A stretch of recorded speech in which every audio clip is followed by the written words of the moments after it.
بسم الله الرحمن الرحيم الحمد لله رب العالمين له النعمة وله الفضل وله الثناء الحسن وصلوات الله البر الرحيم والملائكة المقربين على سيدنا محمد أشرف المرسلين وحبيب رب العالمين وعلى جميع إخوانه النبيين اللهم علمنا ما جهلنا وذكرنا ما نسينا وانفعنا بما علمتنا وزدنا علما وإنا نعوذ بك من حال أهل النار اللهم وفقنا لما تحبه وترضى وارزقنا الإخلاص لوجهك الكريم اللهم لا سهل إلا ما جعلته سهلا وأنت يا حي يا قيوم تجعل الحزن إذا شئت سهلا رب اشرح لي صدري ويسر لي أمري واحلل عقدة من لساني يفقه قولي آمين أما بعد الله تبارك وتعالى dit dans le Coran honoré وتعاونوا على البر والتقوى ولا تعاونوا على الإثم والعدوان c'est-à-dire que Allah Ta'ala dit dans Surat Al-Ma'idah de s'entraider pour le bien et la piété et de ne pas s'entraider pour la désobéissance à Allah et pour le péché. Et la piété, comme les savants ils l'ont défini en islam, c'est le fait d'accomplir les obligations et d'éviter les interdits. D'accord ? Être pieux, c'est pas uniquement pour l'homme avant la barbe ou la Quran Soura ou un habit en particulier. La piété en islam, comme ils ont dit les savants de l'islam, c'est le fait d'accomplir les obligations et d'éviter les interdits. Comme il a dit le savant malikite connu Mayyara, il a dit وحاصل التقوى اجتناب وامتثال في الظاهر والباطن بذا تنال. D'accord, dans le Ibn Rashir, plutôt dans ses vers de poésie, il a dit وحاصل التقوى اجتناب وامتثال في الظاهر والباطن بذا تنال. Ça veut dire la résultante de la piété, c'est le fait d'éviter les péchés, que ça soit en soi-même, à l'intérieur ou à l'extérieur, que ce soit les péchés cachés que les gens ne voient pas, ou les choses extérieures, et c'est comme ça qu'on obtient la piété. D'accord ? Donc la piété, c'est pas le fait de simplement d'être gentil avec les gens, ou le fait de s'habiller avec la sunna. D'accord ? La piété, c'est déjà d'apprendre la religion, parce que si quelqu'un n'apprend pas la science de la religion, c'est impossible qu'il soit pieux. Quand beaucoup de gens à notre époque se basent uniquement sur l'apparence, pensent que s'il a acheté tel ou tel habit, ou s'il a telle ou telle tenue ou tel physique, ça va le rendre pieux. Non, d'accord ?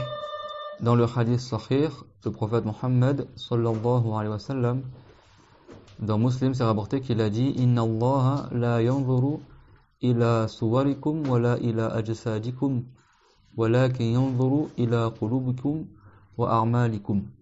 Ça veut dire, certes Dieu, il ne vous juge pas en fonction de vos corps ni en fonction de vos apparences.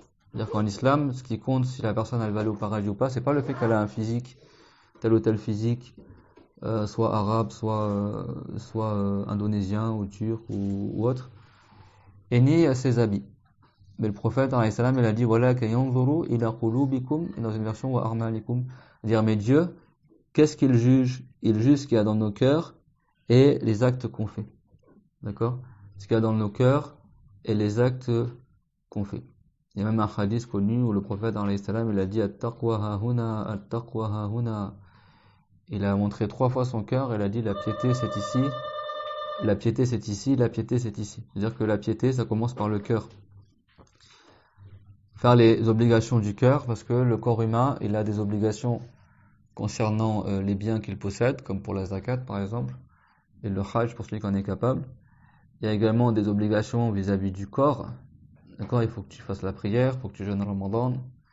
Et il y a donc les obligations des organes et aussi les obligations du cœur, ce qu'on appelle les devoirs du cœur. D'accord ? Comme croire en Dieu et en son messager, ça c'est le meilleur des devoirs du cœur. Quand le prophète alayhi salam, ils lui ont questionné, comme ça rapporté dans le Bukhari et Muslim, c'est quoi la meilleure des œuvres ? Il a dit Imanun billahi wa rasulihi. Il a dit c'est le fait de croire en Allah, d'avoir la foi en Dieu et en son messager. Et dans la version de Muslim, imanun la shakka fi, c'est-à-dire le fait d'avoir la foi sans douter.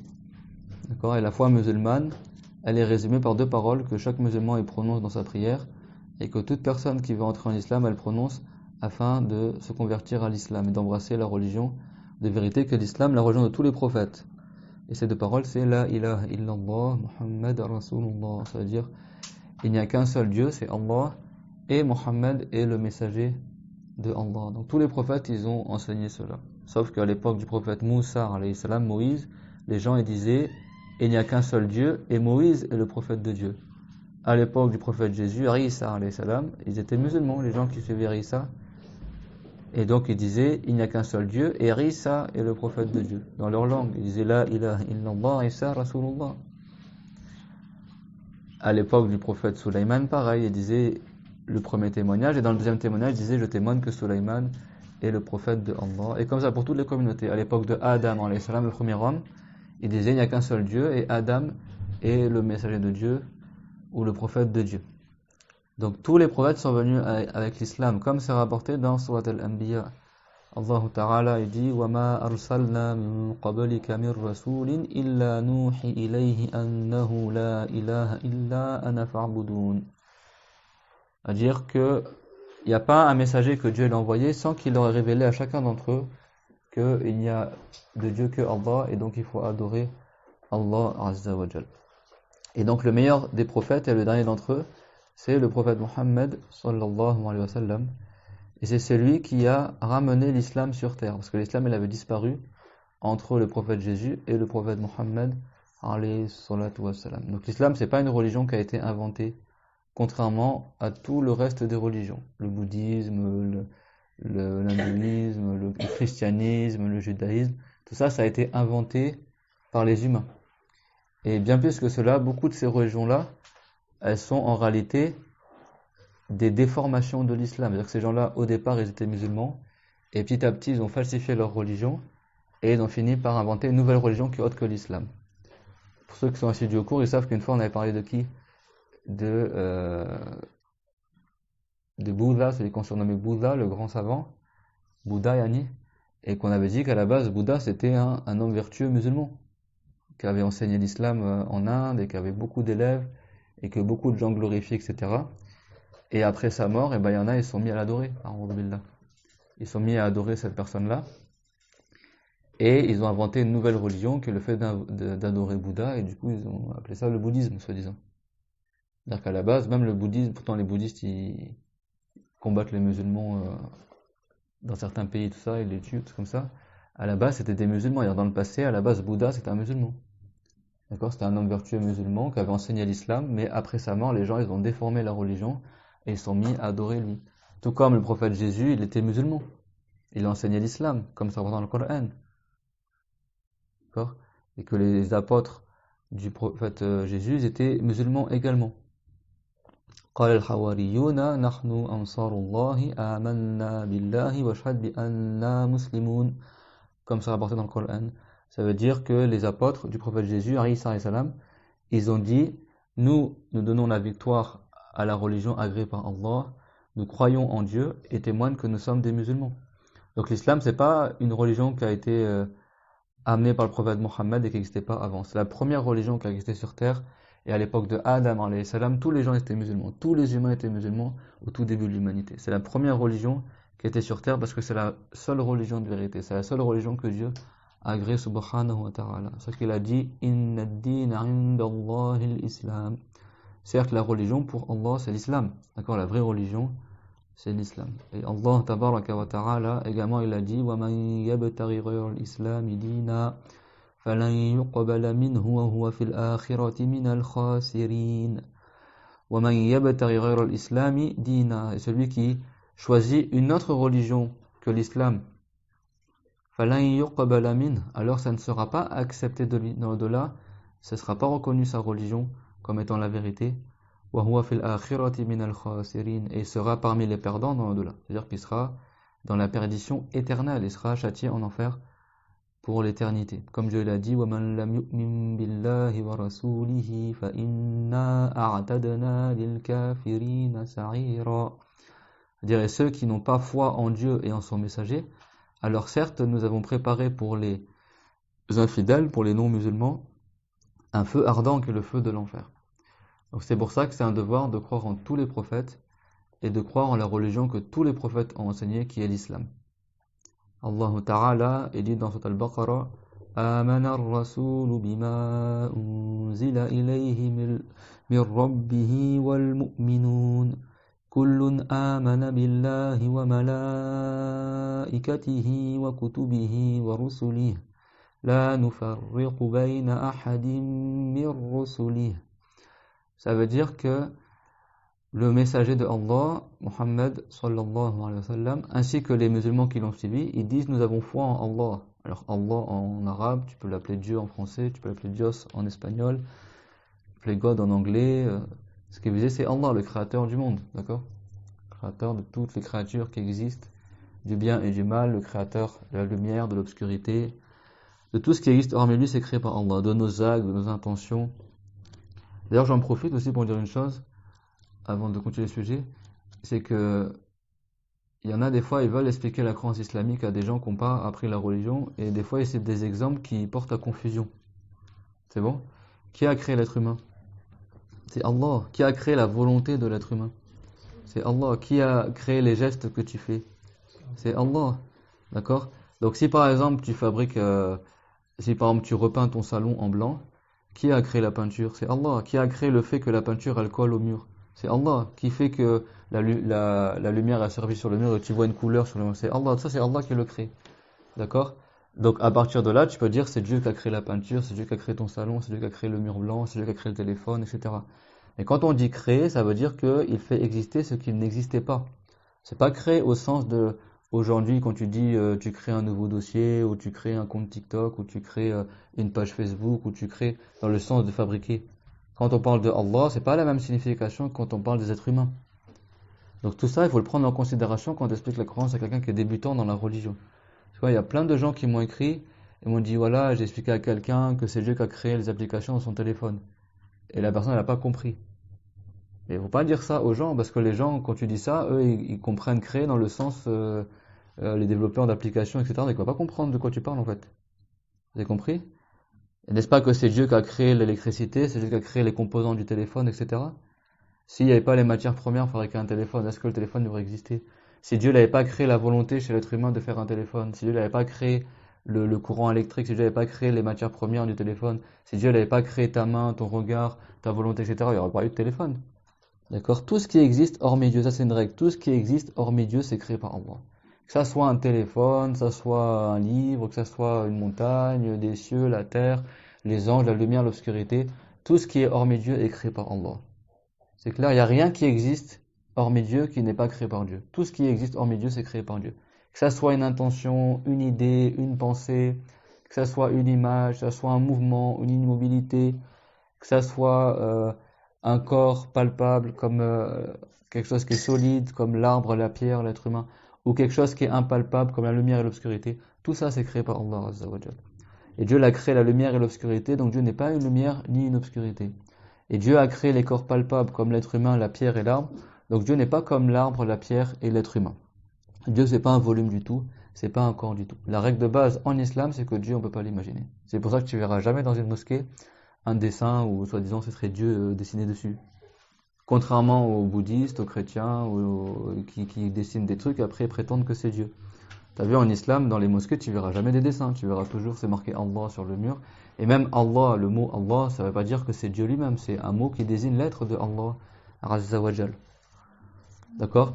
Et tout ça, c'est tiré du Coran honoré. Et même si tu n'as pas lu le Coran, par la simple raison, tu le sais cela. Si tu réfléchis bien, si tu as un cœur fort, c'est très bien que celui qui a créé l'humain, c'est pas un humain. Celui qui a fabriqué la table, c'est pas une table. Celui qui a créé la maison, c'est pas une maison. T'as jamais vu un verre faire un verre. T'as jamais vu un téléphone créer un téléphone. N'est-ce pas? Donc, par déduction, celui qui a construit la maison, c'est pas une maison. Celui qui a construit le ciel, c'est pas le ciel. Celui qui a créé les animaux, c'est pas un animal. Celui qui a créé les arbres, c'est pas un arbre. Celui qui a créé les corps, c'est pas un corps. Celui qui a créé la créature, c'est pas une créature. Celui qui a créé les couleurs, il n'a pas de couleur. Celui qui a créé les formes, il n'a pas de forme. N'est-ce pas? Wallahu alladhi la ilaha illa hu alimul ghaybi wash shahada. C'est-à-dire, Dieu, c'est lui, dont il n'y a pas d'autre Dieu que lui, Allah. Alimul ghaybi wa shahada. Dieu, il sait toutes choses. Il sait le ghayb, tout ce qui nous est caché, Dieu, il le sait. Sa science, elle englobe toutes choses. Dieu, il se sait par sa science, il sait le passé, le futur, le présent. Même qu'est-ce qui se serait passé si ça avait été autrement. Dieu, il sait toutes choses par sa science. Wa huwa bi kulli shay'in alim. C'est-à-dire, et Dieu, il sait absolument tout. Et la science de Allah, elle n'a pas de début, elle n'a pas de fin. Il n'y a pas un moment où Dieu ne savait pas et après il a appris des choses. Nous, il faut lillahi ta'ala, Dieu nous a facilité aujourd'hui pour prendre un cours de religion. Un dimanche où beaucoup de gens ils vont aller se promener ou regarder la télé, etc. Nous, Dieu l'a voulu un grand bien pour nous qui est qu'on s'est déplacé aujourd'hui pour apprendre la religion. Et le prophète Mohammed alayhi salam nous a appris que le fait de se déplacer pour apprendre la religion, c'est ça le chemin qui mène au paradis. Il dit quoi au début du cours? La piété, c'est quoi? C'est pas le comment tu t'habilles. D'accord? Et le cœur et la pratique. La foi, là, on est en train d'expliquer justement la foi dans le cœur, l'obligation du cœur, que de croire en Allah. Et après, il s'ensuit la pratique de la religion par les actes, d'accord? Mais le plus important, c'est le devant du cœur, d'accord? Et donc, tout comme la piété, c'est pas uniquement le physique ou les habits que tu portes, etc. Mais également, le chemin qui mène au paradis, il n'y en a pas 36 000. Encore, il n'y en a qu'un chemin qui mène au paradis. C'est le fait d'apprendre la religion et d'appliquer ce qu'on a appris. Dans Muslim, le prophète, alayhi salatu wassalam, il a dit وَمَنْ سَلَكَ طَرِيقًا يَلْتَمِسُ فِيهِ عِلْمًا سَهَّلَ اللَّهُ لَهُ بِهِ طَرِيقًا إِلَى الْجَنَّةِ وَمَنْ سَلَكَ طَرِيقًا يَلْتَمِسُ فِيهِ عِلْمًا سَهَّلَ اللَّهُ لَهُ بِهِ طَرِيقًا إِلَى الْجَنَّةِ. C'est-à-dire, si quelqu'un il prend un chemin dans lequel il recherche d'apprendre la science, et ce qu'il faisait bien sûr c'est la science de la religion, et bien Dieu lui facilite par ce chemin-là un chemin pour rentrer au paradis. D'accord? Un chemin pour rentrer au paradis. Donc le chemin qui mène au paradis, c'est le fait d'assister aux assemblées de sciences de la religion. Au point que le prophète Mohammed, sallallahu alayhi wa sallam, il a dit إِذَا مَرَلْتُمْ بِرِيَاضِ الْجَنَّةِ فَارْتَعُوا. Ça veut dire, si vous passez proche des jardins du paradis, alors installez-vous dans les jardins du paradis. Et donc les compagnons, ils ont dit وَمَا رِيَاضُ الْجَنَّةِ يَا رَسُولَ اللَّهِ. Et quels sont les jardins du paradis? C'est quoi que tu as nommé les jardins du paradis? Bien sûr, on sait, le paradis, il n'est pas sur terre, d'accord? Il est au-dessus du 7e ciel. Mais là, c'est une image que le prophète, il a voulu dire par cela, que ces endroits-là, ils mènent au paradis. Et donc, il a dit, hilaqu dhikr. Il y a hilaqu dhikr, c'est-à-dire, c'est les assemblées de sciences. Dhikr en arabe, ça vient aussi dans le sens, le livre révélé, la science. D'accord? Donc, le prophète, il a décrit l'assemblée de sciences de religion comme étant les jardins du paradis. Et que le chemin que tu prends pour aller dans ces assemblées-là, c'est le chemin qui mène au paradis. Et Allah tabaraka wa ta'ala a dit dans le Coran honoré, Fas'alu ahla dhikri in kuntum la ta'lamun. C'est-à-dire, demandez aux gens de science si vous ne savez pas. Il a dit quoi? Demandez aux gens du dhikr, aux gens qui connaissent la parole révélée, qu'on appelle le dhikr, le livre honoré, le Coran, ceux qui ont appris la religion, si vous ne savez pas. C'est-à-dire que Allah ta'ala, dans le Coran, nous a ordonné d'interroger les savants, les gens de science. Si on n'a pas appris la religion, on demande aux gens de science. Il n'a pas dit lisez dans les livres ou allumez Internet, allumez la télé. Il a dit demandez aux gens de science. Donc comment on apprend la religion? En se déplaçant au cours de religion et en demandant la science, en prenant la science par transmission orale, en écoutant la parole des enseignants. Et bien sûr, un enseignant digne de confiance, pas un égaré qui dit n'importe quoi, mais un enseignant qui a appris la religion avec des gens semblables à lui, des enseignants qui l'ont précédé, et comme ça par chaîne de transmission, qui remonte jusqu'au prophète, alayhi salatu wassalam. Il y a beaucoup de bien à assister aux assemblées de sciences de la religion, et c'est pour ça qu'il convient de s'entraider dans cela et de ramener les gens qu'on connaît au cours de religion, parce que c'est la meilleure manière d'apprendre la religion. Même le prophète Jésus, alayhi salam, c'est comme ça qu'il enseignait la religion à ses compagnons, et tous les prophètes, c'est comme ça qu'ils ont enseigné la religion. Ils faisaient des assemblées. Les gens ils s'assiedent dans l'assemblée et les prophètes ils parlaient de la religion, ils enseignaient comme ça la religion par transmission orale. Même le prophète Mohammed, c'était l'ange Jibril, Gabriel qui venait le voir et qui lui enseignait les détails de la religion. Les prophètes sont tous musulmans. Depuis même avant qu'ils soient prophètes, les prophètes ils étaient déjà musulmans. Ils avaient tous la croyance en Allah Azza wa Jal. Mais après les détails de la religion, ils ont eu besoin d'un enseignant qui leur enseigne ces détails-là. Le prophète Jésus, quand il était petit, il est parti à l'école, il a appris la Torah, parce que la Torah c'est un livre musulman à la base, pas la Torah falsifiée d'aujourd'hui, la vraie Torah qui était sur le prophète Moussa alayhi salam descendue. Et le prophète Jésus, il a appris ça quand il était petit. Et après, quand il est devenu prophète à l'âge de 30 ans, il a reçu l'évangile. D'accord? Donc les prophètes, il y a une partie des choses, ils le savent par la révélation. C'est-à-dire que Dieu écrit dans leur cœur la connaissance de certains sujets, mais il y a une partie aussi qu'ils apprennent avec un enseignant. Donc nous, on n'aura jamais le degré d'un prophète, donc on n'est pas dispensé d'apprendre la religion auprès d'un enseignant. Comme n'importe quelle science dans le bas monde, quand tu vas apprendre, tu veux passer le permis, tu vas chercher une bonne auto-école, quand tu veux apprendre à coudre, apprendre n'importe quelle chose, tu cherches un bon enseignant pour apprendre ce sujet-là. Bah également la religion c'est pareil. Et il y a plus forte raison pour la religion. Parce que la religion, de ta pratique de l'islam, si elle est bonne ou elle est mauvaise, et bah ta pratique de l'islam, c'est ça qui va déterminer dans l'au-delà, après la mort, est-ce que tu iras au paradis ou est-ce que tu iras en enfer. Donc cette vie-là du bas monde, qui est courte, qui est éphémère, il convient qu'on implique une partie de notre vie dans le bas monde pour l'apprentissage de la science de la religion. Et une partie aussi, on l'utilise pour se nourrir, pour travailler, pour subvenir à nos besoins. Mais il convient que la personne, bien sûr, obligatoirement, elle accorde un temps, ne serait-ce qu'une semaine, une fois par semaine ou plus, si elle peut, pour apprendre sa religion, pour apprendre l'islam, d'accord, pour apprendre l'héritage du prophète Mohammed sallallahu alayhi wa sallam. Le prophète Mohammed, il a dit Inna al-anbiya'a lam yuwarrithu dinaran wala dirhaman. C'est-à-dire les prophètes, ils n'ont pas laissé en héritage les pièces d'argent ou les pièces d'or. Les dinars, c'est les pièces d'or. Et dirham, comme vous savez, c'est les pièces d'argent. Pas les dirhams aujourd'hui, la monnaie fiduciaire. Mais dans le passé, c'était des pièces d'argent, des pièces d'or. Bah, le prophète Mohammed, sallallahu alayhi wa sallam, il a dit les prophètes n'ont pas laissé en héritage de l'argent, des choses comme ça. Personne il hérite des prophètes. Mais il a dit innama warrathul ilma. Mais cependant, les prophètes, ils ont laissé en héritage la science, d'accord, le savoir religieux, le savoir islamique. فَمَنْ أَخَذَ مِنْهُ شَيْئًا فَقَدْ أَخَذَ بِحَظٍّ وَافِرٍ. Donc celui qui aura pris une part dans cet héritage de la science que le prophète il enseignait, alors il aura certes pris une part éminente, quelque chose d'important, d'accord? Parce que comment le musulman il est élevé en degré? Par le fait qu'il a la foi en Allah, donc comme on a dit, il croit que Dieu existe, que Dieu il a créé toutes choses, qu'il ne ressemble pas à ce qu'il a créé, que Dieu on ne peut pas l'imaginer, que Dieu il a créé le ciel, la terre, la lumière et l'obscurité, d'accord? C'est qui connaît la ayah qui dit cela dans le Coran? Que Dieu a créé les cieux, la terre et la lumière et l'obscurité.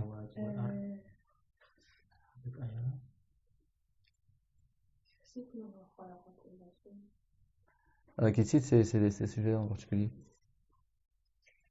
Alhamdulillahi alladhi khalaqa as-samawati wal arda wa ja'ala adh-dhulumati wan nur. C'est-à-dire la louange est à Allah, celui qui a créé les cieux et la terre. Les cieux et la terre sont des corps qui sont durs, d'accord, palpables. D'accord, quand on dit le ciel, c'est pas les nuages que tu vois ou le gaz, d'accord, l'atmosphère, c'est plus haut que ça, c'est plus long. Et la terre, وَجَعَلَ الظُّلُمَاتِ وَالنُّورِ. Et il a fait les obscurités et la lumière. Ici, fait jarala dans le sens de créer. C'est-à-dire que Dieu a d'abord créé l'obscurité. L'obscurité, c'est un corps, d'accord, c'est un volume, mais qui est impalpable. Tu ne peux pas le tenir dans ta main. Mais c'est un volume, c'est pas uniquement l'absence de lumière, l'obscurité. C'est un volume que Dieu l'a créé, qui est sombre.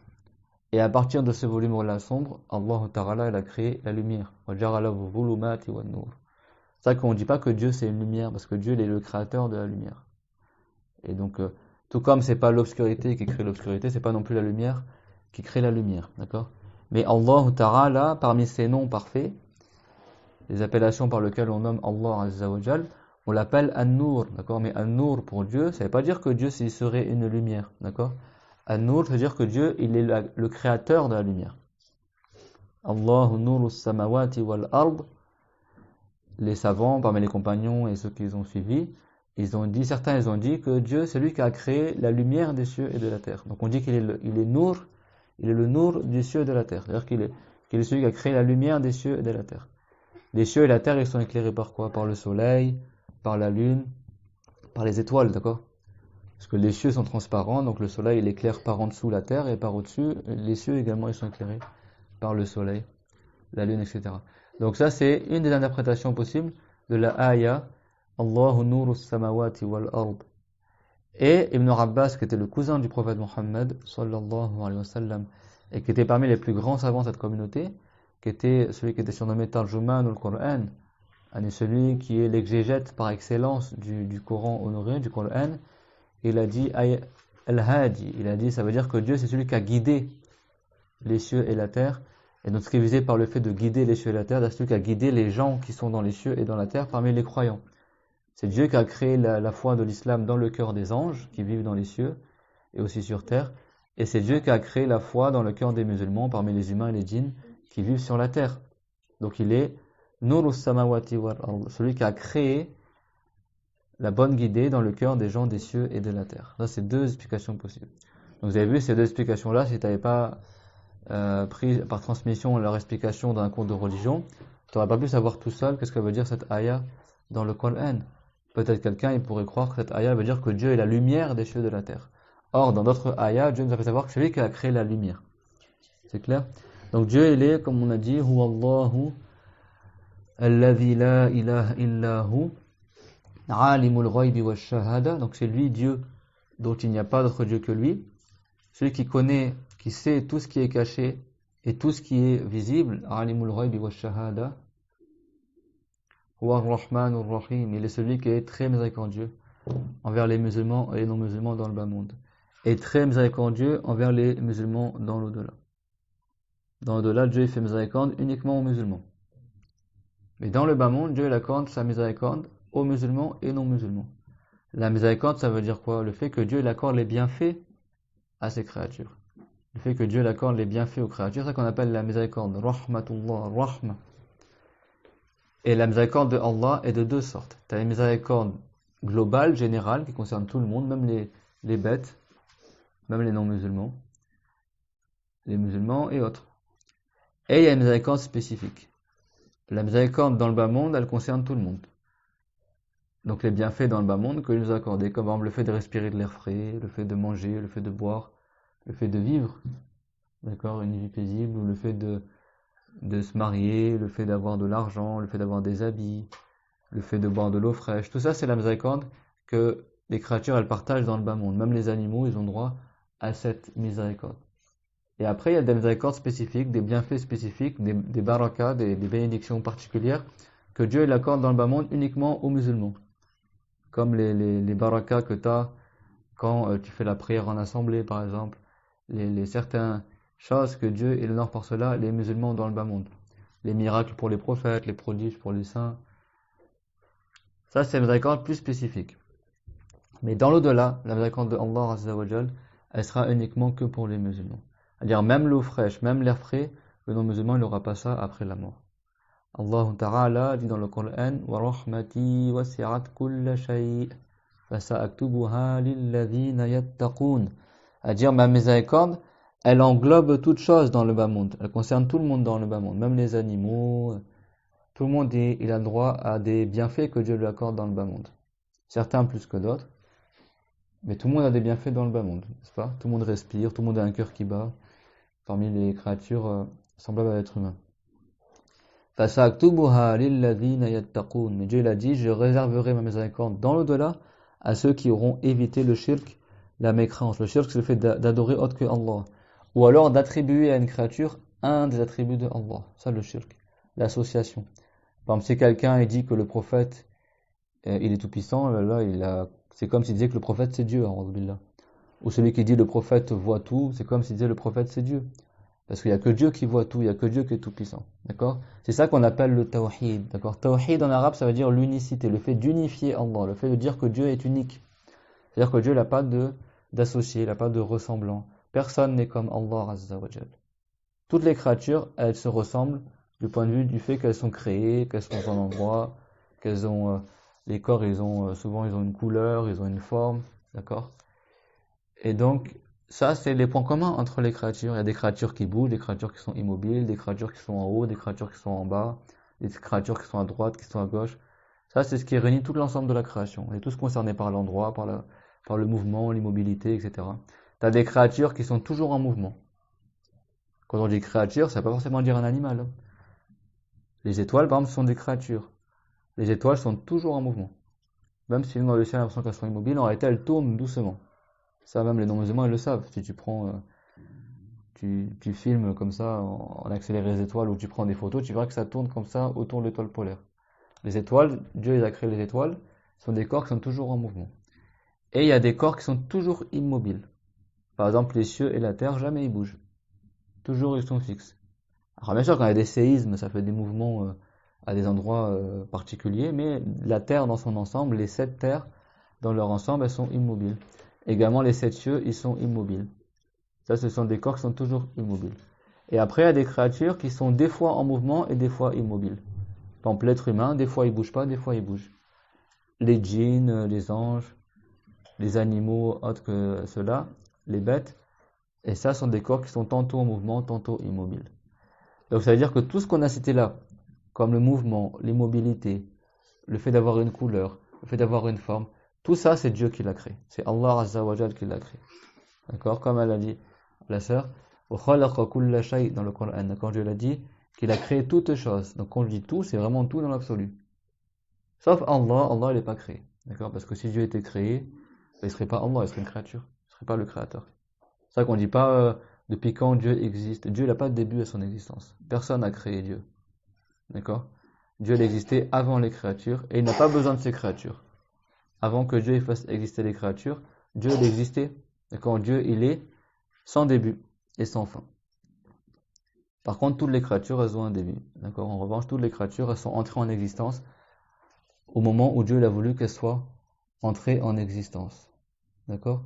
Donc ça veut dire que Dieu n'est pas concerné par le fait d'être à droite, à gauche, devant, derrière, en haut, en bas, dans les cieux, sur terre. Parce que Dieu il existait avant le ciel.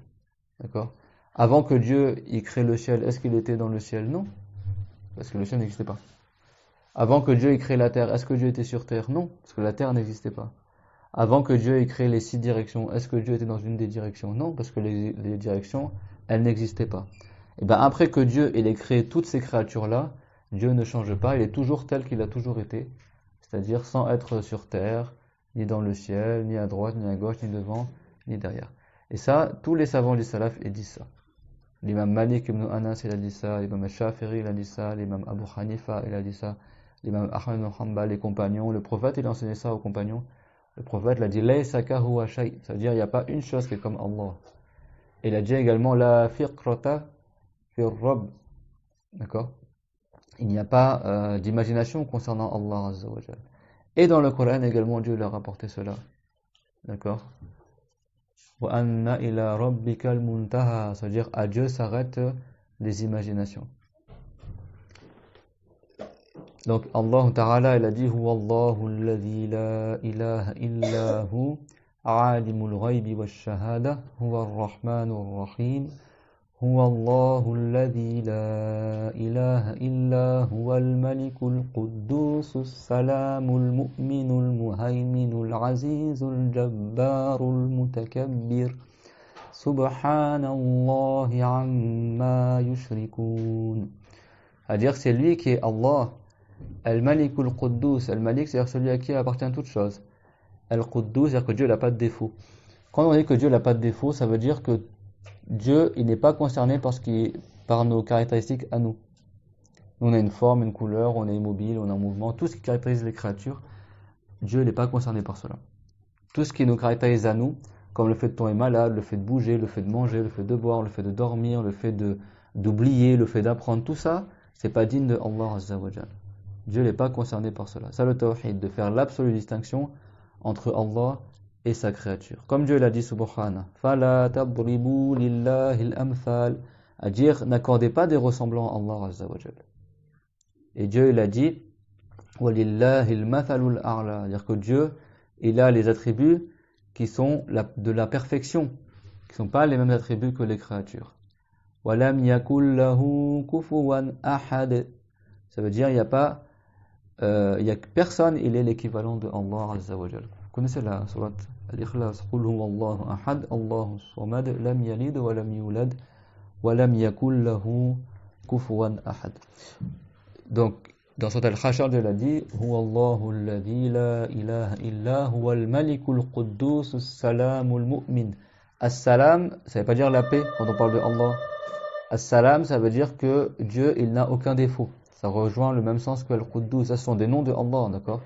Et les noms de Allah sont aussi des attributs de Dieu, d'accord? Donc, quand on dit connaître Allah, c'est connaître ses noms, la signification de ses noms. Dieu, il a 99 noms qui sont rapportés. Il en a d'autres aussi. Et parmi eux, il y en a 99 que le prophète, il a dit Man ahsaha dakhala al-jannah. C'est-à-dire celui qui mémorise ces 99 noms de Allah, il entrera au paradis. Quand on dit les mémorise, c'est-à-dire qu'il mémorise leur signification aussi et il croit en leur signification. D'accord? Donc il est musulman. As-salamul mu'min, ou quand on dit al-mu'min, ça veut pas dire que Dieu il est musulman ou qu'il est croyant. Al-mu'min, ça veut dire que Dieu, il tient la promesse qu'il a fait aux gens vertueux ou il préserve les gens vertueux. Al-muhaymin, al-aziz ou al-jabbar, d'accord? Al-aziz, c'est-à-dire que Dieu il est tout puissant. Et personne ne peut rendre incapable Allah Azza wa Jal. C'est un devoir de croire que Dieu il est tout puissant et que c'est impossible pour lui la faiblesse. D'accord? Dieu fait absolument ce qu'il veut. Al-Jabbar, ça veut dire qu'il n'y a personne qui peut contrer ce que Dieu l'a voulu. Ou alors ça veut dire celui qui console et qui crée la consolation pour les croyants qui sont en difficulté. Celui qui comble les manquements que tu as. D'accord? Al-Aziz ou Al-Jabbar, Al-Mutakabbir. Al-Mutakabbir en arabe ça veut dire, pour Dieu ça veut dire celui qui a le plus de grandeur que tout autre, qui a le plus de mérite et plus d'éminence que tout autre, subhanahu wa ta'ala. Donc, al-mutakabbir. En arabe, mutakabbir, ça veut dire aussi celui qui est prétentieux, mais bon, Dieu, on ne dit pas qu'il est orgueilleux ou prétentieux. Donc, faire attention, des fois dans les livres, ils traduisent mot à mot les noms de Allah, mais par des significations qui sont à la base des significations pour les êtres humains. Quand tu dis à un homme, il est mutakabbir, en arabe, sans parler de Allah, ça veut dire qu'il est orgueilleux, il est prétentieux, il fait le fier, d'accord? Pour Allah Azza wa Jal, mutakabbir, ça veut pas dire ça, d'accord? Un mutakabbir pour Dieu, ça veut dire celui qui a plus d'éminence que tout autre. Al-Azizul Jabbarul Mutakabbir Subhanallahi amma yushrikun. C'est-à-dire que Dieu, il n'est pas concerné par le shirk que les gens ils font. Les non-musulmans, ils attribuent à Allah des choses de ces créatures, comme par exemple la tête, les bras, les jambes, le corps. Et ça, c'est du shirk, c'est-à-dire que tu attribues la divinité à un corps, pas à Allah Azza wa Jal. À l'époque du prophète, il y avait des gens qui adoraient des idoles. C'est quoi les idoles? C'est une statue qui a été construite pour être adorée, soi-disant. Comme ils font aujourd'hui les bouddhistes ou les fétichistes ou des trucs comme ça. Ils construisent des personnages et après ils se prosternent pour leur statue ou ils croient que c'est des dieux, soi-disant. Ça, c'est ce qu'on appelait les mushrikoun. À l'époque du prophète, il y avait ça chez les Arabes. Et ça existe encore en Afrique, ça existe encore en Inde et dans beaucoup de pays encore. Ça, c'est ce qu'on appelle le shirk, le fait d'adorer autre que Allah. Et donc, ceux qui adorent le soleil, c'est pareil. Ceux qui adorent la lune, c'est pareil. Ceux qui adorent une statue, c'est pareil. Ils adorent autre que Allah. Parce que Dieu, c'est pas un soleil, c'est pas une lune, c'est pas une statue, c'est pas une lumière, c'est pas une obscurité. Parce que tout ce qui a un volume, il a une taille particulière, n'est-ce pas? Là, il y a une boîte, là. Cette boîte-là, elle a une taille. Elle a une hauteur, une largeur, une profondeur, elle a une forme particulière. Et donc, cette boîte-là, elle a besoin de qui a voulu qu'elle ait cette forme-là, qui a voulu qu'elle ait cette couleur-là, cette taille-là particulière, parce que la boîte, elle ne se crée pas toute seule. Un corps, c'est impossible qu'il se crée tout seul. Un corps, il a besoin de qui a voulu pour lui qu'il ait cette taille, cette forme, cette couleur, etc. Donc si Dieu était un corps, il serait comme cette boîte-là. Il aurait besoin de qui a voulu pour lui sa couleur, sa forme, sa taille, etc. Et ça, c'est impossible concernant Allah Ta'ala. Parce que Dieu, c'est pas un corps, mais c'est le créateur des corps. Donc si quelqu'un, il croit que Dieu, c'est comme un être humain, eh ben lui, il n'aura pas adoré Allah, il aura adoré un être humain. Ou celui qui croit que Dieu c'est le soleil, il n'aura pas adoré Allah, il aura adoré le soleil.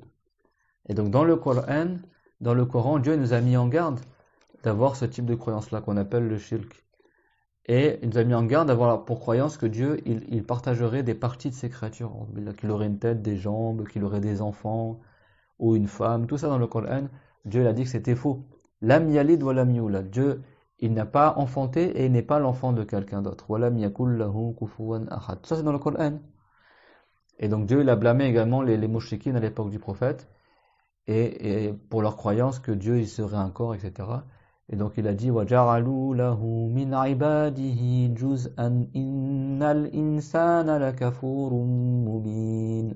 Ça veut dire ils ont attribué à Allah des parties de ses créatures, مِنْ عِبَادِهِ جُزْءًا, des parties de la corporalité, le corps, etc. Et après Dieu a dit que ces gens-là ils sont pas des musulmans, ils sont pas sur la vérité. Il a dit إِنَّ الْإِنسَانَ لَكَفُورٌ مُبِينٌ. D'accord? Donc Dieu, le créateur des corps, il n'a pas un corps, il n'est pas concerné par les attributs des corps. Il n'a pas de limite de hauteur, de largeur, de profondeur. On ne dit pas que c'est un corps qui est étendu à l'infini, on ne dit pas que c'est un petit corps ou un grand corps. Dieu, c'est pas un corps du tout. D'accord? C'est pas un corps du tout. Ni comme la lumière, ni comme l'obscurité, ni comme les cieux et la terre, ni comme l'être humain, ni comme les anges, ni comme le cheval, ni comme rien du tout. D'accord? Dieu, il n'a aucun semblable. Subhanahu wa ta'ala. Ça, c'est le cœur de la croyance de l'islam. Tous les prophètes, ils ont enseigné cela. Tous les prophètes, ils ont enseigné que Dieu l'a tout créé et que Dieu ne ressemble pas à ce qu'il a créé et qu'on ne peut pas l'imaginer. Et après, la suite de la ça c'est la dernière, c'est la fin de Sourate Al-Hashr. هو الله الذي هو الله الخالق البارئ المصور. Et donc, vous avez vu, ça c'est tous des noms de Allah. D'ailleurs, si vous mémorisez les 99 noms, oui, des fois ils font des tableaux là que tu mets dans la maison avec les noms de Allah. Bah, tu verras que le début de la liste des noms de Allah, c'est les noms qui sont cités dans Sourate Al-Hashr qu'on vient de citer maintenant. Ils écrivent en général هو الله الذي لا إله إلا هو. Et après ils mettent Al-Malik, Al-Quddus, Al-Salam, Al-Mu'min, Al-Muhaymin, Al-Aziz, Al-Jabbar. Ils prennent d'abord comme exemple ce qui est mentionné dans le Coran et après ils citent la suite. Parce qu'il y a un hadith sur ça. Le prophète il a cité les 99 noms de Allah Azza wa Jal. Et c'est pas dire que Dieu il a que ces noms-là. Donc il y en a d'autres aussi. Il a des noms en hébreu, il a des noms dans d'autres langues que l'arabe aussi. Des noms de perfection. D'accord? Mais tous les noms de Allah ils indiquent la perfection qui est digne de Allah Azza wa Jal. Et ils indiquent également un attribut de Allah. Un attribut de Dieu. Et c'est comme ça qu'on connaît Allah Ta'ala. Sauf le nom Allah, il désigne l'être de Dieu. D'accord? Le nom Allah, c'est-à-dire celui qui crée toute chose. Ça, c'est l'être de Allah. Et après, les autres noms de Allah, ça désigne des attributs de Dieu. La toute-puissance, la science, la volonté, l'éminence, la miséricorde, etc., etc. Donc Dieu, il a dit quoi? Huwa Allahul khaliqul bari'ul musawwir. Huwa Allahul khaliq. C'est-à-dire c'est lui qui est Dieu, al-khaliq. Dieu, c'est le créateur. Al-Bari, Al-Bari, c'est-à-dire que Dieu aussi est le créateur. Des fois, les noms de Allah, ils changent, mais c'est le même sens plus ou moins. En arabe, tu dis Bara'a dans le sens de Khalaqa. D'accord? Donc Dieu, on l'appelle Al-Khaliq, le créateur. On l'appelle aussi Al-Bari, dans le sens celui qui crée aussi. Et comme on a dit tout à l'heure, quand tu expliques ça aux gens, explique qu'est-ce que ça veut dire le mot créer concernant Allah. C'est pas comme aujourd'hui quand tu crées une entreprise ou tu crées un dossier. Quand on dit que Dieu est créé, c'est-à-dire que la chose n'existait pas et Dieu l'a fait entrer en existence. Et ça, il n'y a que Dieu qui crée dans ce sens-là. Il n'y a que Allah Ta'ala qui crée dans ce sens-là. Après nous, quand on dit j'ai créé une nouvelle entreprise, j'ai créé un dossier ou machin, en fait, on a transformé une chose en une autre. Donc ça, c'est créé dans le sens de la créature. Tu peux dire le mot créé pour la créature, mais c'est pas le même sens que pour Allah Azza wa Jal.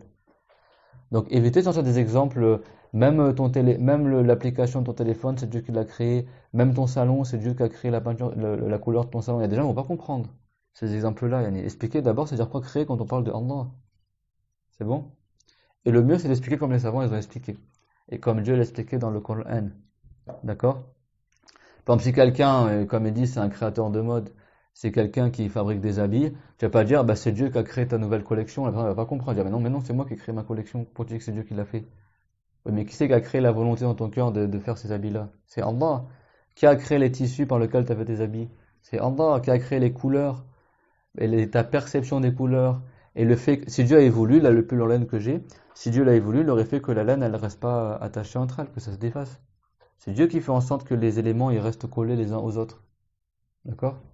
Et tout ce qui existe, c'est Dieu qui l'a créé. Le fait que les atomes ou les particules qui composent les corps, elles restent enchevêtrées entre elles, pour que le corps il reste entier. C'est Dieu qui fait tenir tout ça. D'accord? Donc ça veut dire que même ta collection de mode que tu as inventée, ben, c'est Dieu qui l'a créée.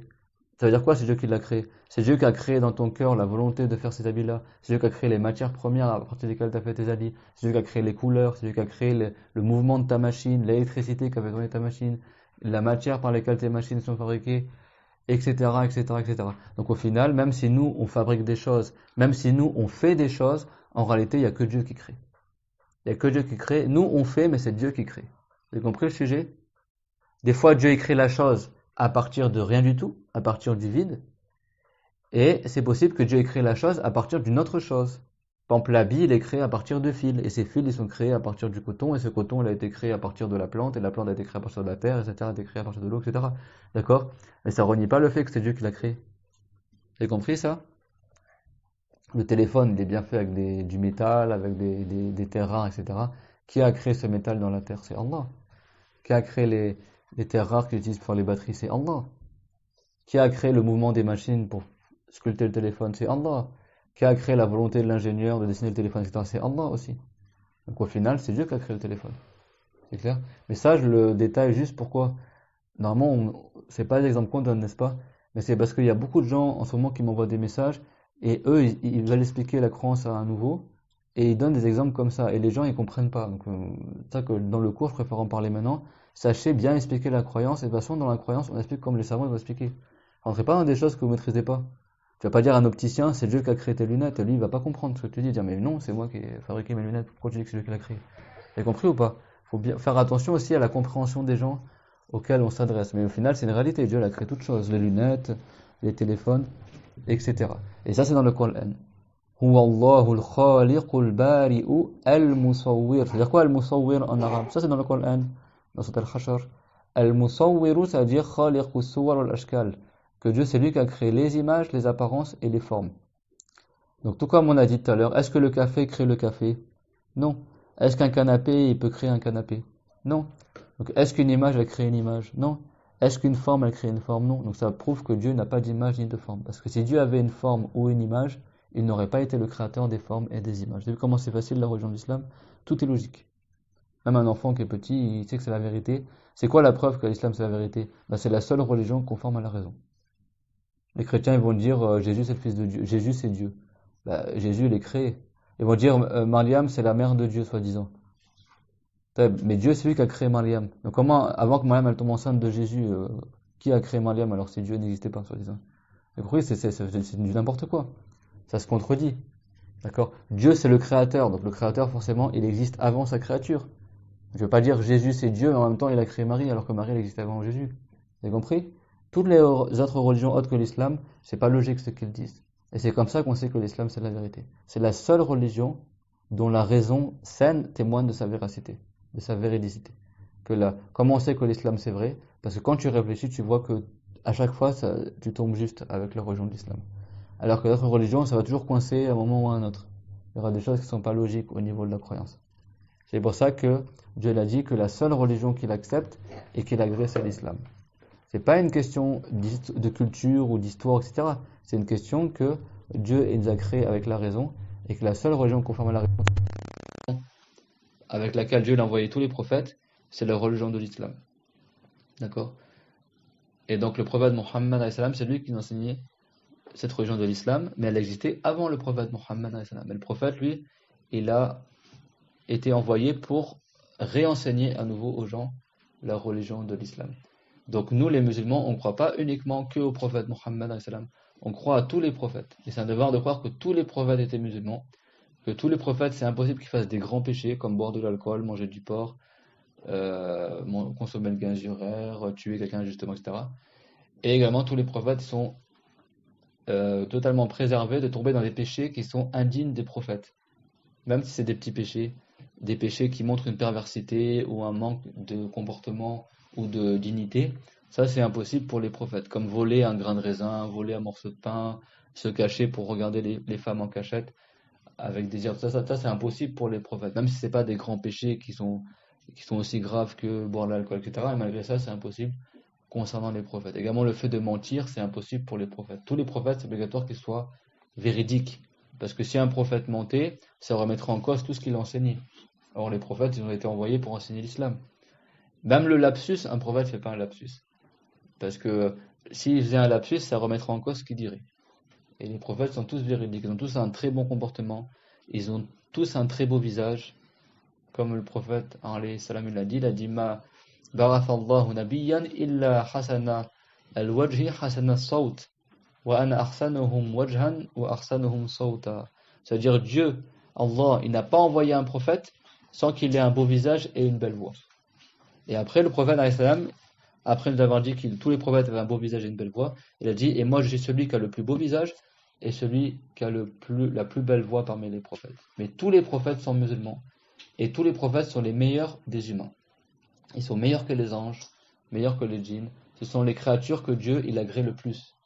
C'est pour ça que Allah Ta'ala, après avoir cité un certain nombre de prophètes dans le Coran, il a dit, subhana, il a dit wa kullan faddalna ala al-alamin. Wa kullan faddalna ala al-alamin. À chacun d'entre eux, on leur a accordé un mérite plus que tout le reste des créatures. Plus que tout le reste des créatures. Huwallahu al-khaliqu al-bari'u al-musawwiru lahu al-asma'u al-husna. Il a les noms de la perfection, les noms qui désignent la perfection à son égard. Yusabbihu lahu ma fi as-samawati wal-ard.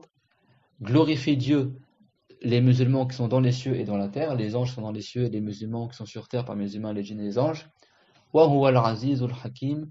Et il est le Tout-Puissant et Al-Hakim, celui qui crée toutes choses selon une sagesse. Dans tout ce que Dieu a créé, il y a une raison. Il n'y a rien qui existe pour rien. Dans toute créature qui est entrée en existence, Dieu il a fait qu'il y a une sagesse dans sa création. Même dans l'existence du mâle, du lait, des cochons, des djinns, des shayatines, même dans les choses qui ne sont pas agréées par Allah, il y a une raison pourquoi elles existent. Pour éprouver les musulmans, pour qu'on prouve notre foi, pour qu'on évite les péchés. Dans tout ce que Dieu leur donne, il y a une sagesse. Quand on dit une sagesse, c'est-à-dire qu'il y a une raison derrière. Et dans tout ce que Dieu l'interdit, il y a une raison derrière. Dieu ne crée pas une chose pour rien. Et il ne nous a pas créé pour rien. Pourquoi Dieu l'a créé les humains? Pour qu'on l'adore, d'accord? Donc ceux qui ont vécu sur cette terre-là et qui n'ont pas adoré Allah, ils ont manqué le but de leur vie. Parce que notre but à nous, certes, dans le bas monde, on travaille, on gagne de l'argent, on vit notre vie. Mais le but de notre vie, c'est d'adorer Allah. C'est Dieu nous a créé avec des mains, des yeux, une bouche, un cœur, tout ça, c'est pour qu'on puisse jeûner, pour qu'on puisse manger, pour qu'on puisse jeûner, qu'on puisse prier, qu'on puisse aller au Hajj, pour qu'on puisse donner la zakat, pour qu'on puisse apprendre la religion.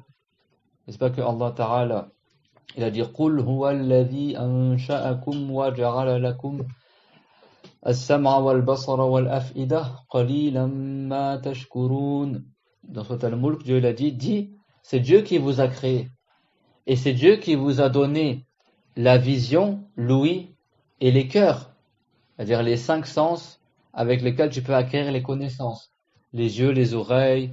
Donc là, il a résumé par 3 sens, mais l'ouïe, il a vu, parce que l'ouïe, il a vu, c'est parmi les choses fondamentales pour acquérir la connaissance et tirer le son de ce qu'on voit et apprendre la religion, etc. Et les cœurs, parce que dans le cœur, tu raisonnes, par le cœur, tu apprends, par le cœur, tu mémorises, par le cœur, tu crois en Dieu. Donc c'est les 3 organes que Dieu a cités, les 3 choses importantes qui permettent à l'humain d'acquérir la science, d'être musulman et d'être pieux.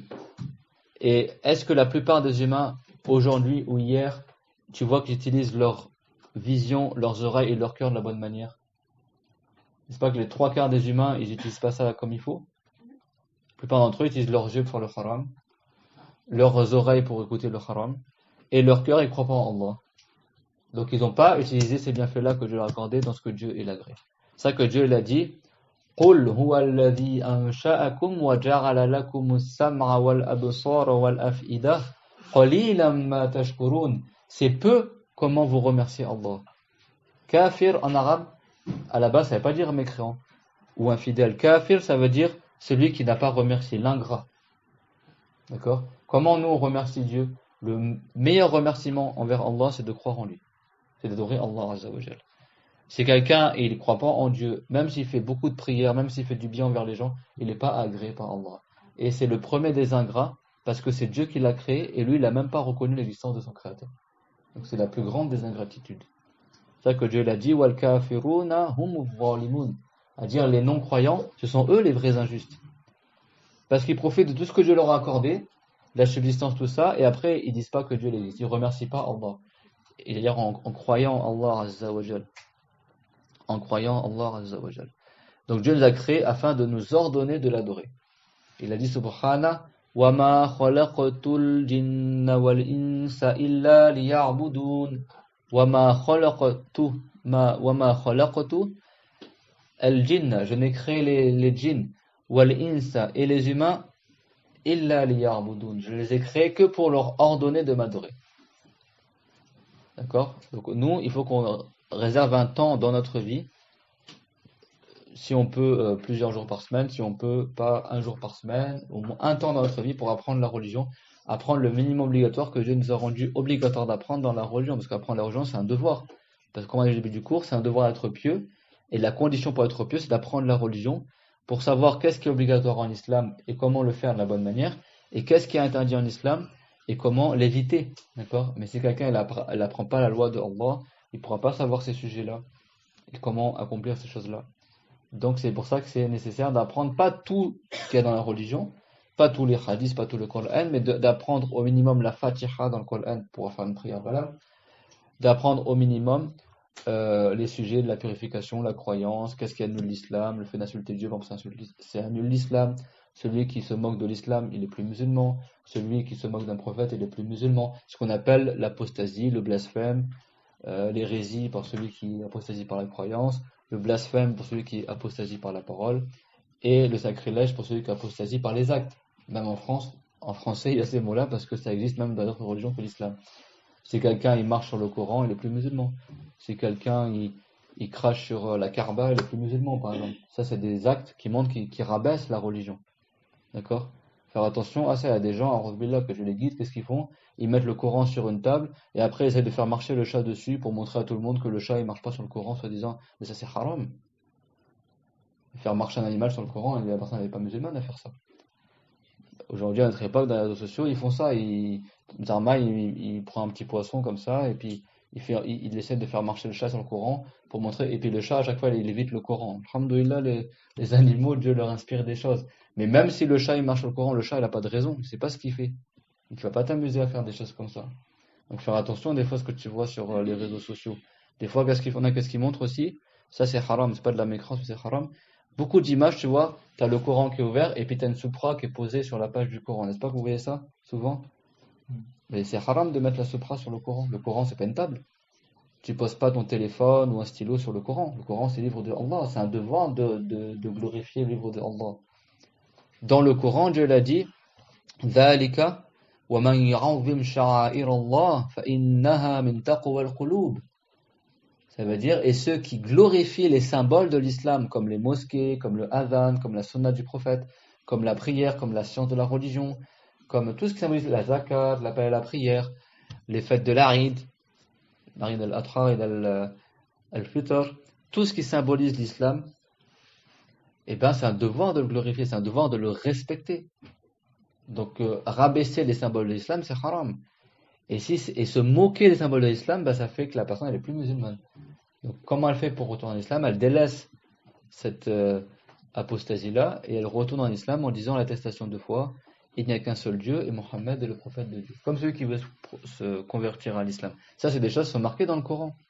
Dieu nous a mis en garde de mourir sur autre que l'islam. Il nous a défendu de quitter l'islam.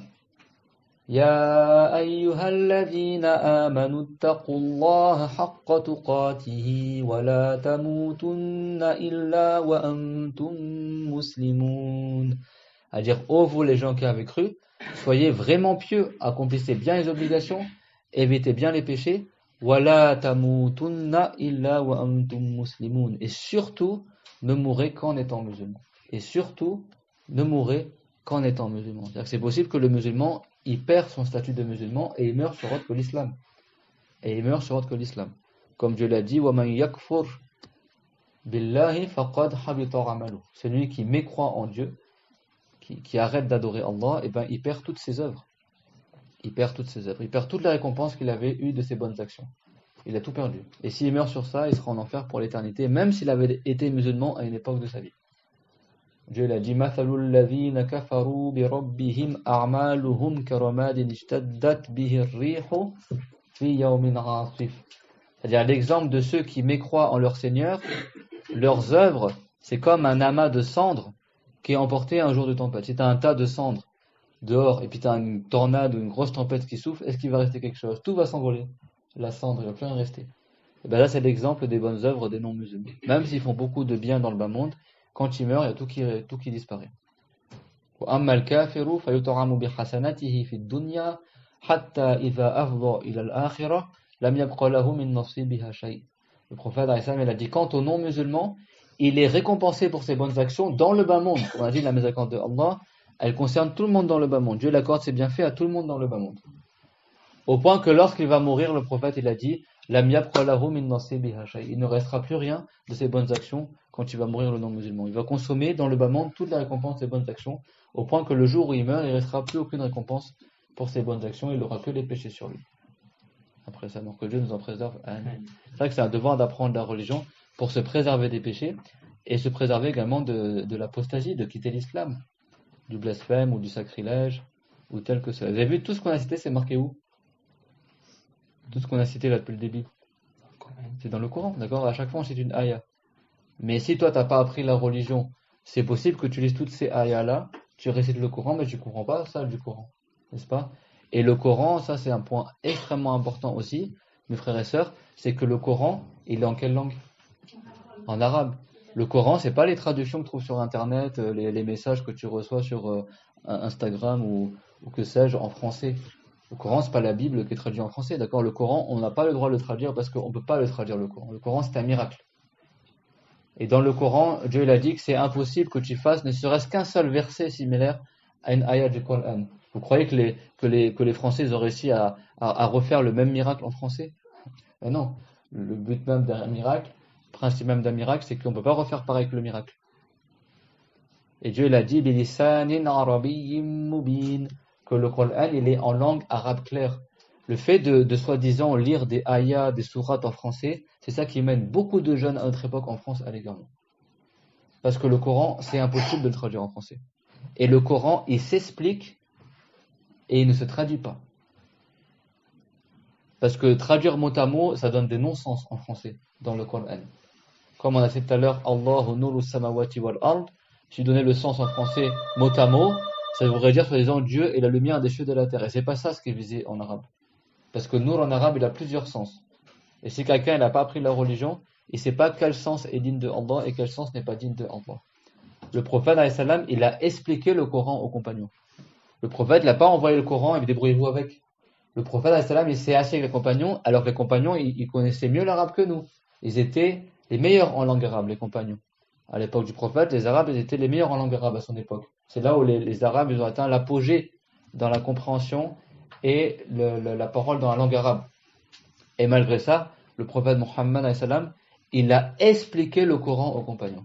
Parce que le simple fait de comprendre l'arabe, c'est pas suffisant pour comprendre le Coran. Le simple fait de comprendre la langue arabe, ce n'est pas suffisant pour comprendre ce qui est marqué dans le Coran. Celui qui comprend la langue arabe, il comprend un sens apparent des ayats, mais c'est tout. Et le Coran, une ayah, elle peut avoir 2-3 sens différents. La même phrase peut avoir 3 sens différents. Ou plus, des fois. Si tu n'as pas appris la religion, quel sens c'est le bon sens, alors comment tu vas savoir? Il faut que tu te réfères aux savants du salaf, aux compagnons du prophète, ou les savants qui sont venus après, qui ont retransmis de génération en génération l'explication que le prophète Hassan a donnée du Coran aux compagnons. Tout à l'heure, on a cité Ibn Abbas, qui était Tarjuman al-Qur'an, l'exégète par excellence du Coran. Comment il a su toutes ces significations du Coran? Parce qu'il les a entendues du prophète, alayhi salam. Il ne reçoit pas la révélation, Ibn Abbas. Et Ibn Abbas, il avait un élève qui s'appelait Mujahid. Ibn Abbas, il avait un élève qui s'appelait Mujahid. Et ben Mujahid, il a dit, moi je lisais le Coran avec Ibn Abbas, à chaque ayah, on s'arrêtait, et Ibn Abbas, il me disait, cette ayah, elle veut dire ça, ça et ça. Après, il disait la ayah suivante, il s'arrête, cette ayah, ça veut dire ça, ça et ça. Après, il continue, cette ayah, ça veut dire ça, ça et ça. Parce que les ayahs, elles ont une histoire aussi, elles ont une histoire. Quand est-ce que cette ayah, elle a été révélée? Quand est-ce que cette sourate a été révélée? D'accord? Il y a une histoire, il y a un contexte derrière qui te permet de comprendre aussi pourquoi cette ayah elle a été révélée, qu'est-ce qu'elle signifie. Et ce contexte-là, il n'est pas marqué dans le Coran. C'est quoi les 5 premières ayahs qui ont été révélées au prophète Mohammed alayhi salam? C'est les 5 premières ayahs de Surat Al-Alaq. Ça, c'est le début du Coran. Pourtant, aujourd'hui, il est à la fin du Coran, il n'est pas au début du Coran, parce que l'ordre dans lequel on récite les sourates, c'est pas le même ordre que dans lequel il a été révélé le Coran. Bah, pourtant, quand tu récites Surat Al-Alaq, pour toi, il n'y a pas de distinction entre le début et la fin, tu récites tout à la suite. Et pourtant, les 5 premières ayahs de Surat Al-Alaq, elles avaient une histoire qui est autre que la suite de la ayah, de la sourate. D'accord? Donc, ça fait partie aussi de l'explication du Coran. Et ça, tu vas pas le trouver dans les traductions soi-disant du Coran. De toute façon, il n'y a aucune traduction du Coran. Ce que tu vois en français, c'est pas une traduction. Souvent, c'est une falsification. Parce que le Coran, c'est un miracle. Et tu peux pas refaire un miracle. D'accord? Tu peux pas refaire un miracle. Dans le passé, qu'est-ce qu'ils faisaient les musulmans? Que ce soit des Perses, que ce soit ou autres, les Chinois, tout ça, ils apprenaient l'arabe. Et après, ils apprenaient en arabe l'explication du Coran. Ou alors, tu vas voir un enseignant qui a appris l'exégèse du Coran en arabe et qui essaie de le traduire en français. Moi, par exemple, il m'a fallu 2 ans et demi pour apprendre auprès des gens de science l'explication du Coran. L'explication du Coran, le Coran c'est 500 pages, le Coran, le livre de Allah c'est 500 pages, le tafsir du Coran c'est 2000 pages. 2000 pages. Et pour lire une page, et pour lire 10 pages, il te faut 1 heure. En lisant juste en arabe. Il te faut 1 heure juste pour lire 10 pages. Donc imagine le nombre d'heures que tu dois passer auprès du savant pour prendre l'explication de tout le Coran.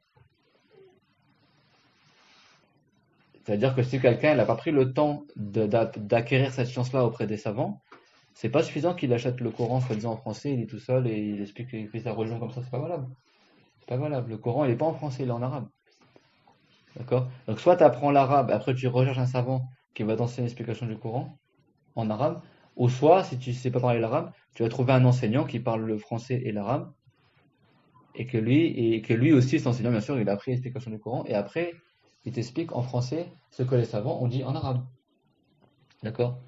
Parce que les livres de religion, à la base, ils sont en arabe. C'est pas un devoir d'apprendre l'arabe sur chaque musulman, mais c'est un devoir qu'une partie des musulmans, ils apprennent l'arabe. Le devoir, c'est d'apprendre à rester la Fatiha. C'est ça la seule sourate qui est obligatoire sur chaque musulman d'apprendre par cœur. La Fatiha, et de savoir bien prononcer les lettres de la Fatiha en arabe. Plus que ça, on ne dit pas que c'est recommandé, mais c'est un devoir sur une partie des musulmans. Si une partie des musulmans l'ont fait, le reste en sont déchargés. C'est-à-dire qu'à Paris, il faut qu'il y ait un certain nombre de gens qui apprennent le Coran, et l'arabe aussi, et d'autres devoirs communautaires. C'est clair? Donc la religion, elle est facile. Dieu l'a dit, wa ma ja'ala alaykum fid din min kharaj. C'est-à-dire que Dieu, il n'a pas fait que dans la religion, il y a des difficultés insurmontables. Et Dieu ne nous a pas rendu obligatoire d'apprendre tout ce que le prophète il a dit, tous les hadiths, tous les ayats, tous les tafsirs, que chacun doit devenir un savant. Non, ça c'est pas obligatoire sur tous les musulmans. C'est obligatoire sur les musulmans qu'on sont capables et par lesquels le devoir il est rempli. C'est bon? C'est pas tous les compagnons du prophète qui sont devenus des grands savants. Mais il y en a beaucoup qui sont devenus des savants et du coup le devoir après a été rempli. Il y avait assez de savants. D'accord? Donc nous ce qu'on apprend ici tous les dimanches c'est ce que le musulman il doit savoir à la base dans la religion. Les savoirs de base, mais après, c'est pas un devoir que tu apprennes tous les exégètes des ayats, etc. Après, il y a des choses, c'est des savants qui le savent. Bon, il y a des gens du commun. Donc, faut faire attention, hein, la religion, c'est pas en lisant tout seul dans les livres, c'est pas en lisant tout seul dans les sites internet, c'est pas en allant comme ça. Après, il y a des choses qui sont bien, des choses qui sont mauvaises. C'est pas en allant dans les commerces, tu achètes un livre en français ou une traduction du Coran en français, le Coran, il ne se traduit pas. D'accord? Et beaucoup de gens, ils s'égarent comme ça à notre époque à cause de ça. Chacun parmi nous, je pense, il est parti à l'école, il a appris à lire et à écrire avec un enseignant. Ben, la religion, c'est pareil, il faut que tu ailles soit dans une école qui t'apprenne la religion, ou tu viens dans une maison ou à une mosquée avec un enseignant qui t'apprend la religion. Il n'y a pas une autre manière d'apprendre la religion que ça.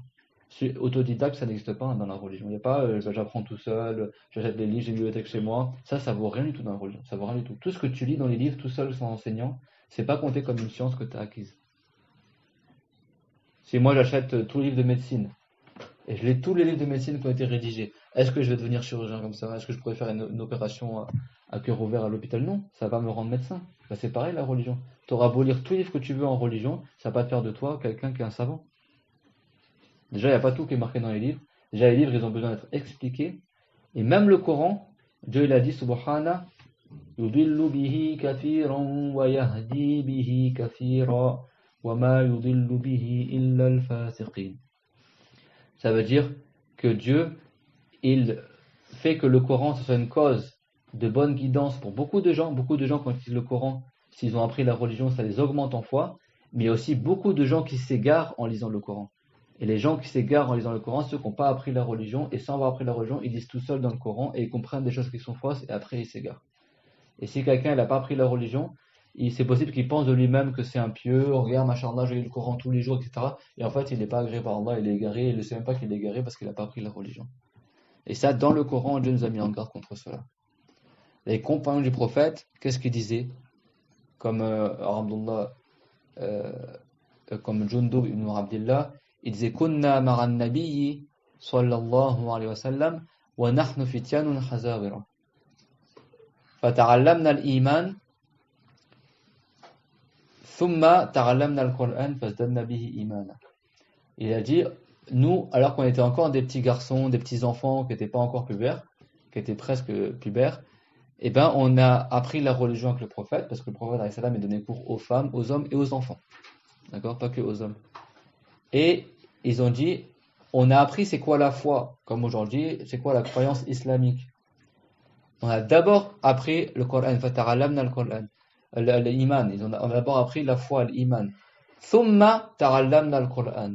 Et ensuite, après avoir appris la bonne croyance de l'islam et les bases de la religion, il a dit Thumma ta'allamna le Coran. Ensuite, on a appris le Coran. Ça, c'est le compagnon Jundub ibn Abdillah qui dit ça. Et après, il a dit quoi? Fazdadna bihi imana. Et quand on a appris le Coran après avoir appris les fondements de l'islam, eh ben, on a augmenté en foi. On va faire à l'envers. Alors oui, aujourd'hui, ou même depuis des siècles, quand les enfants ils sont petits, on leur fait apprendre le Coran, d'accord? Mais dans le passé, dans les pays musulmans, quand les enfants étaient petits, ils apprenaient le Coran, mais à côté, ils apprenaient la religion. C'est pas juste ils apprennent par cœur le Coran et c'est tout. Si tu apprends le Coran par cœur et tu comprends pas ce que tu récites, ça va pas t'avancer dans ta religion.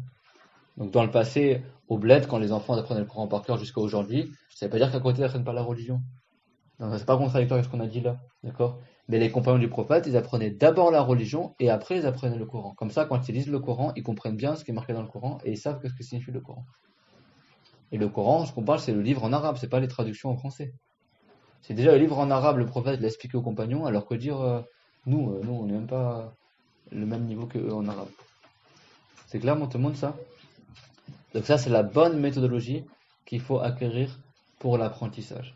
Le prophète, alayhi salam, à son époque, il y avait des gens qui étaient en voyage et qu'est-ce qui s'est passé? L'un d'entre eux, il a été blessé à la tête. Ça, c'est dans le Bukhari. Il a été blessé à la tête, il a un trou dans la tête. Et il se trouvait que durant son voyage, ce compagnon-là, ou cette personne-là, est devenu junub. C'est-à-dire qu'il a, cette fois junub, c'est quand tu dois faire la douche pour pouvoir faire la prière.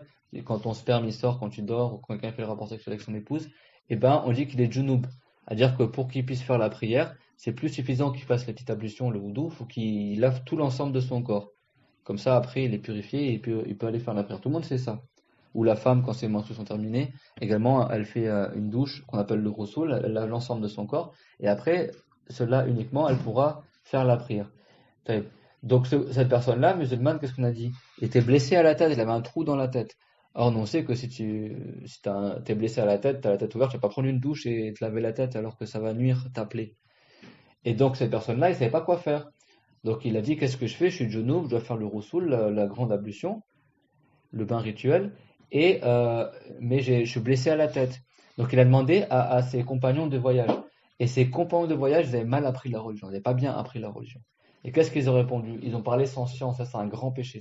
C'est un grand péché que dans la religion, tu parles, tu donnes des avis de religion sans avoir appris la religion. Tu n'as pas le droit de parler de ta tête dans la religion. Ça, c'est un grand péché. D'accord? Le prophète doit savoir que ça, c'est interdit. Et dans le Coran, Dieu l'a dit, Wala taqfu ma laysa laka bihi ilm. Ne t'engage pas dans ce que tu connais pas. Une chose, tu sais pas en islam, est-ce que c'est permis ou pas, tu dis pas de ta tête, ah moi je dis c'est permis ou c'est interdit. Non. D'accord? Faire très attention à ça. On n'a pas le droit de parler de religion si on n'a pas appris la religion. Et ce qui prouve cela, c'est également le hadith d'Al-Bukhari. Qu'est-ce qu'ils ont répondu sans science? Et ils ont dit, bah nous, tout ce qu'on sait, c'est que tu dois faire la grande ablution, même si tu es blessé, il faut que tu te laves ta tête. Donc cette personne-là, qu'est-ce qu'il a fait? Alors, Billah, il a lavé son corps, il a lavé sa tête, l'eau elle est rentrée dans sa tête et il est mort. C'est-à-dire que l'ignorance, oui c'est grave, d'accord? L'ignorance de ses amis l'ont mené à la mort. Il est mort à cause de l'ignorance, parce que ses copains ils l'ont répondu sans science, ça c'est dans le hadith, hein. Ils ont répondu sans science, et lui, bon lui il aurait dû réfléchir aussi, de pas se nuire lui-même, mais bon bref, il a fait ça et il est mort. Il est mort, c'est-à-dire que l'ignorance ça l'a tué. Mais bon, il est mort musulman, alhamdoulilah, il ira au paradis, n'est-ce pas? Mais si quelqu'un, il te dit du n'importe quoi dans la religion, et il te fait croire quelque chose qui est faux en islam, qui est contraire à la croyance de l'islam, comme par exemple que Dieu il serait dans la Kaaba, ou que Dieu serait sur terre, ou que Dieu il serait comme un être humain, ou que Dieu il serait une lumière ou une âme, quelque chose qui est totalement contraire à la croyance des prophètes. Et ben lui, peut-être tu ne seras pas mort, mais il t'aura fait tomber dans ce qui est plus grave que la mort, c'est la mécréance, a'oudh billah. Et si quelqu'un il meurt non musulman, il sera en enfer pour l'éternité, même s'il croyait de lui-même qu'il est musulman. Même s'il s'appelait Mohammed, même si elle s'appelait Fatima ou Khadija. L'islam c'est dans le cœur d'abord, d'accord? Tout comme la piété c'est par le cœur, la bonne croyance c'est dans le cœur. C'est pas suffisant juste de s'habiller en musulman. T'as des femmes qui n'étaient pas voilées qui vont rentrer au paradis, et des femmes qui étaient voilées qui iront en enfer. N'est-ce pas que les chrétiennes elles se voilent aussi? Et les juifs aussi? Et tu as des femmes voilées qui pensent qu'elles sont musulmanes et dans leur cœur, elles n'ont pas la croyance de l'islam. D'accord? Et tu as des femmes qui portent pas le voile, mais dans leur cœur, elles ont la croyance de l'islam et elles meurent sur l'islam et elles iront au paradis. D'accord? Même si le fait de faire des péchés, à la base, c'est aussi une cause de châtiment. D'accord? Où il y a des gens, ils font pas la prière et malgré ça, ils meurent sur l'islam et ils iront au paradis tôt ou tard. D'accord? Le péché, ça rend pas la personne non musulmane, sauf le péché d'apostasie. C'est clairement tout le monde ça? Donc c'est ça l'importance d'apprendre la religion. Bah, l'histoire, elle n'est pas finie. Donc là, lui, son cas, elle est moins grave. Il est mort, entre guillemets, il est juste mort. Il n'a pas été égaré. C'est pas une erreur qui touchait la croyance, c'était juste une erreur dans la pratique. Mais malgré ça, ça a quand même mené à sa mort. Et donc du coup, après, quand ils sont arrivés, le prophète a été au courant de ce qui s'est passé. Le prophète, qu'est-ce qu'il a dit? Il n'a pas dit, oh bah ils sont ignorants, donc ils sont excusés. Non, non, non, non, non, non, non. Le prophète, il a dit, qataluhu qatalahumullah. Il a dit qataluhu qatalahumullah. Ça, c'est une dora en arabe. Qatalahumullah ma'nahu Allahu yal'anuhum yad'u alayhim. Quand le prophète a dit ça, il a dit ils l'ont tué, que Dieu les maudisse. Il a invoqué contre ces gens-là. Ils n'avaient pas le droit de dire du n'importe quoi dans la religion. Ils auraient dû se taire. Et après, qu'est-ce qu'il a dit le prophète alayhi salam? Ala sa'alu idh lam ya'lamu innama shifa'ul su'al.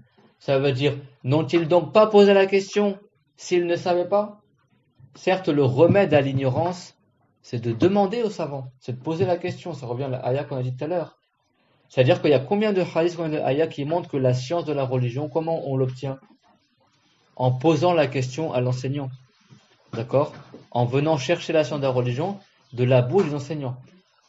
D'accord? Comme il a rapporté Muslim dans son introduction de son Sahih, la parole des savants, et les savants, ils ont dit ça également du salaf, la yu'khadhu al-ilmu illa min afwa al-ulama. On ne prend la science que de la bouche des savants. On ne prend la science que de la bouche des savants. D'accord? Donc le plus important à croire dans la croyance musulmane, c'est trois choses. La première, c'est que Dieu a créé toutes choses, le bien comme le mal, le beau comme le laid, etc. Et que Dieu ne ressemble pas à ce qu'il a créé. Donc Dieu ne ressemble pas à l'humain, ni aux anges, ni à la lumière, ni à l'obscurité, etc. On ne peut pas l'imaginer, subhanallah. C'est simple, c'est pas la peine de réfléchir sur ce sujet-là. On ne réfléchit pas sur le créateur, on réfléchit sur les créatures. Faut pas que le waswas du shaitan il t'envoie vers des trucs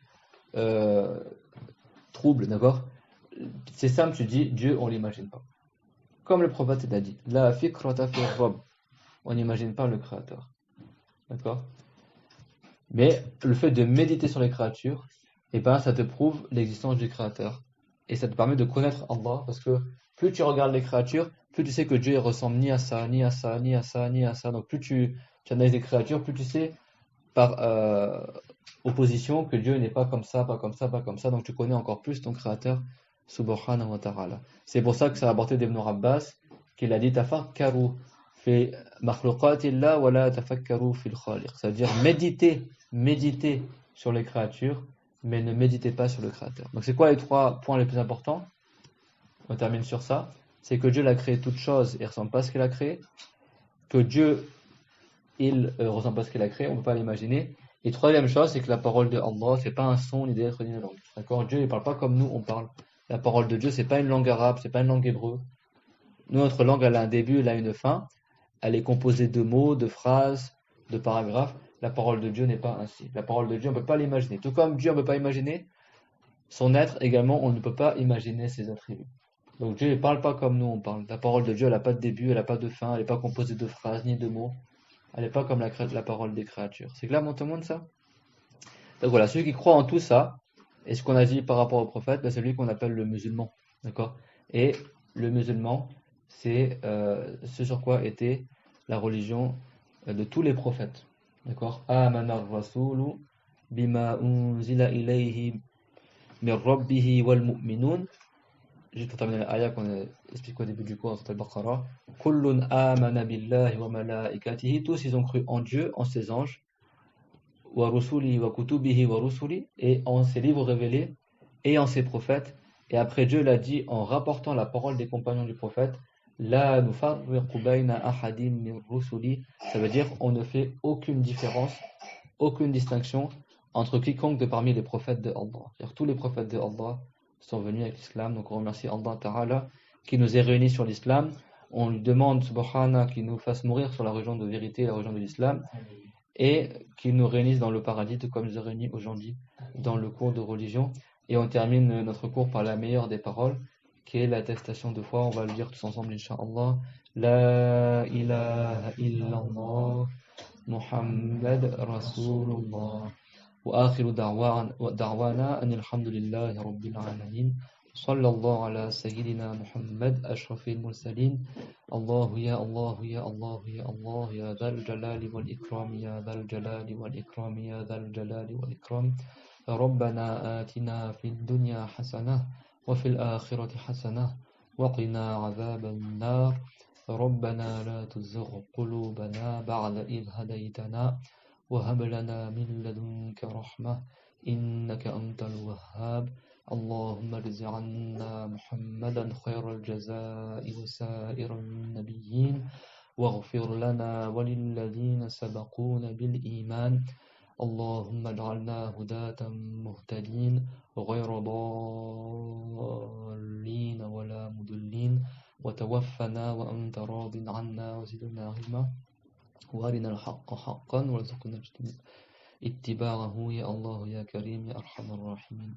والحمد لله وصلى الله على محمد وعلى آله وصحبه وسلم وعلى جميع النبيين لا إله إلا الله لا إله إلا الله لا إله إلا الله اللهم صل على سيدنا محمد وعلى آله وصحبه وسلم اللهم صل على سيدنا محمد وعلى آله وصحبه وسلم اللهم صل على سيدنا محمد وعلى آله وصحبه وسلم رب اغفر لي وللمؤمنين والمؤمنات رب اغفر لي وللمؤمنين والمؤمنات رب اغفر لي وللمؤمنين والمؤمنات بارك الله فيكم, que Dieu vous récompense.